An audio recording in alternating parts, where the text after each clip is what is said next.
on avait par exemple en 2023 436 baleines observées depuis le Cap Ndoa, alors qu'on en a eu que 125 l'année dernière sur la moitié de la saison depuis Nouméa. Chaque année, de la mi-juillet à la mi-septembre, des baleines à bosse quittent l'Antarctique pour se reproduire et mettre bas dans notre lagon.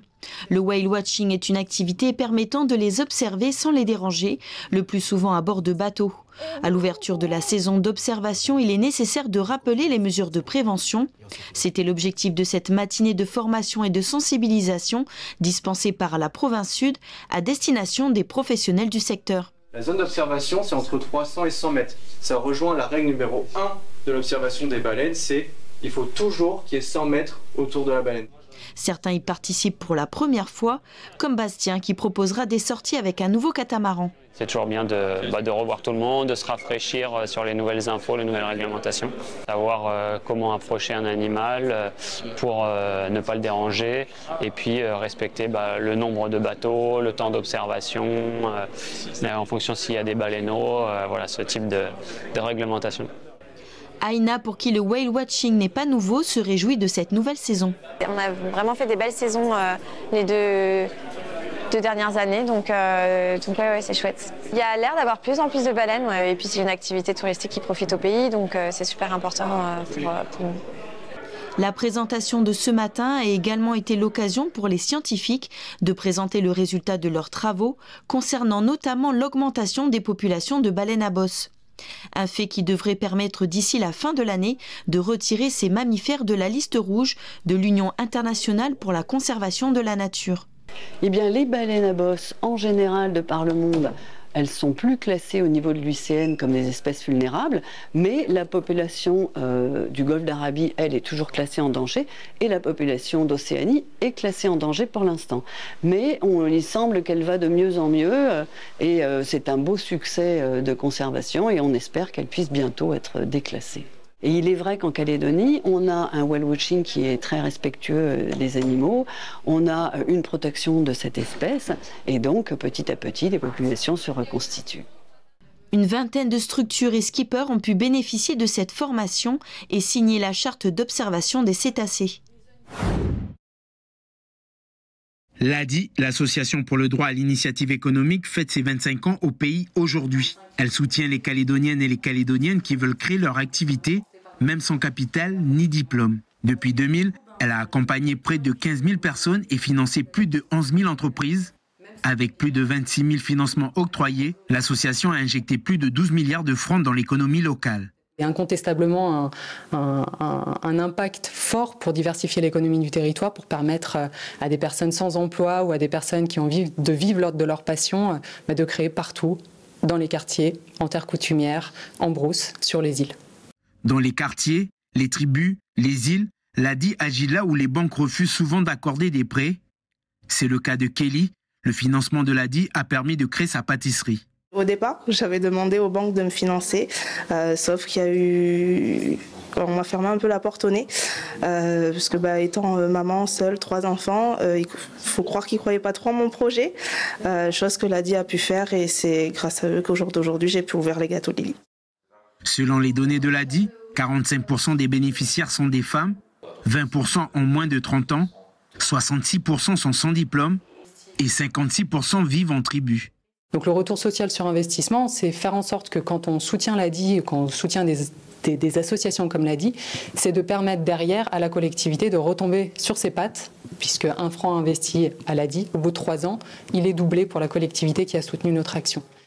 Depuis 25 ans, l'ADI défend une économie solidaire et humaine de proximité, selon l'association. Après 3 ans d'activité, 81% des entreprises financées sont toujours en activité et 93% des personnes accompagnées sont insérées professionnellement. Le mois des fiertés s'achève, un événement célébré à travers le monde où la communauté LGBTQIA+ est mise à l'honneur. Lesbiennes, gays, bisexuels, transgenres ou encore queer, beaucoup de personnes sont victimes de discrimination en raison de leur genre ou orientation sexuelle. C'est ce qu'a vécu et vit au quotidien Lio, transgenre.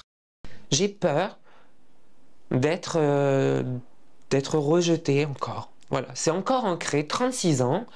Ça va faire 11 ans que je suis opérée, que je vis, que je suis complètement insérée socialement avec des amis, des collègues, j'ai un chéri, j'ai une maison, mais il y a encore ce trauma de l'autre. On se fait insulter, on se fait huer, on se fait siffler, on est beaucoup trop sexualisé.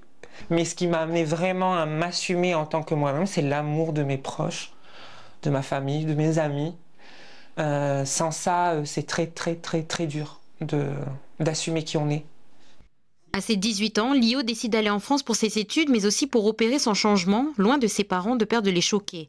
Mais sa prise en charge ne se passe pas comme prévu. En métropole, j'ai eu affaire à des professionnels qui n'ont pas pris en compte, qui étaient plutôt dans la détransition et pas la transition.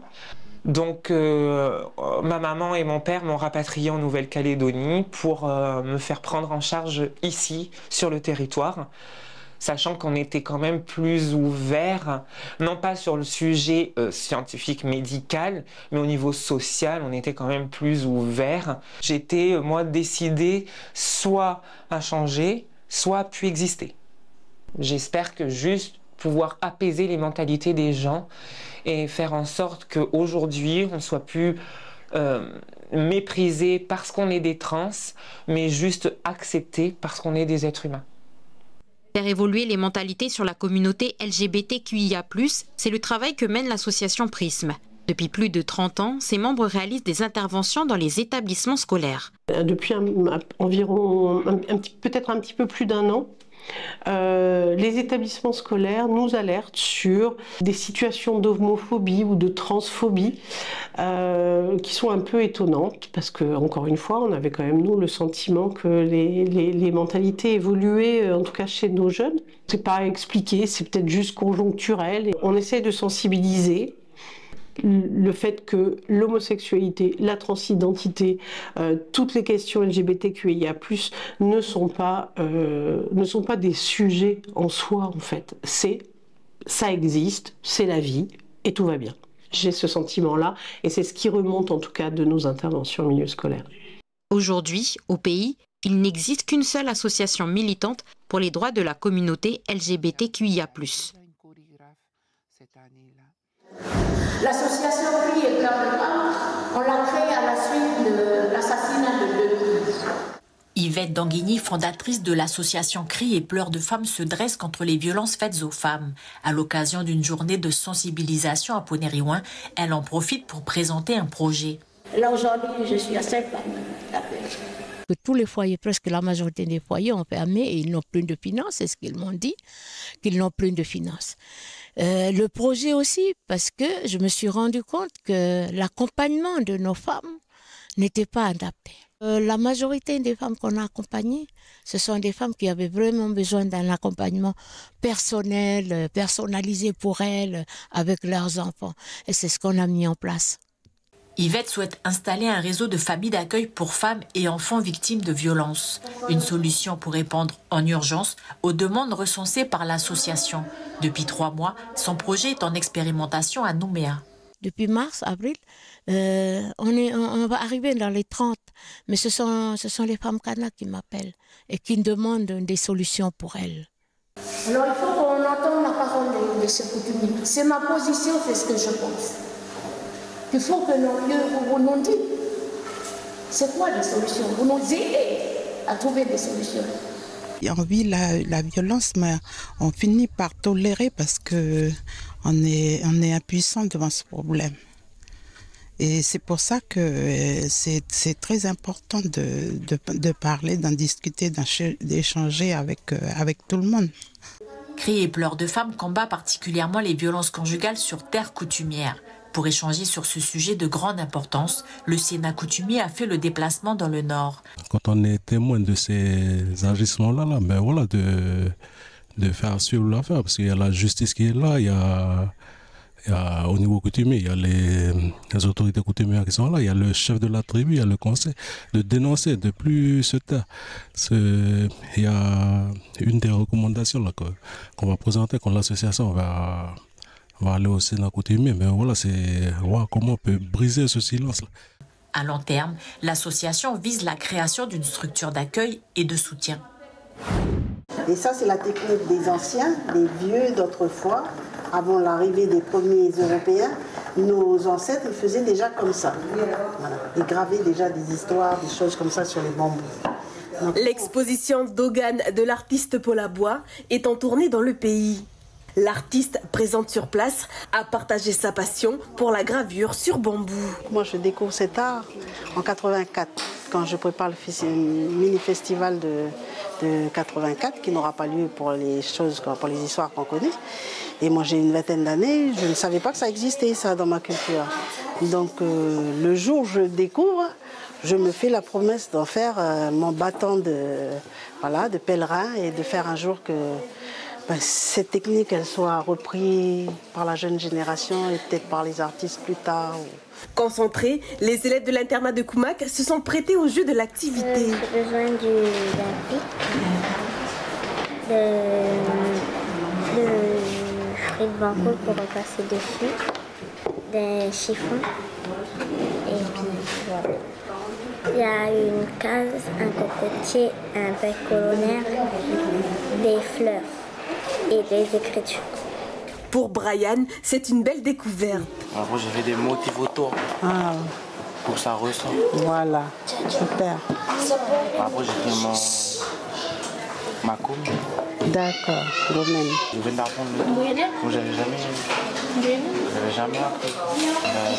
Elle est bien. Voir l'imagination de ce jeune public prendre forme sur ces bouts de bambou fait sourire Paula. C'est une pratique, voilà. Comme le dessin sur papier, la sculpture et autres, la musique. C'est une pratique qui aide déjà au développement de l'enfant, mais aussi à son ouverture vers le monde, puisqu'il apprend plein de choses, que ça soit sur son histoire déjà.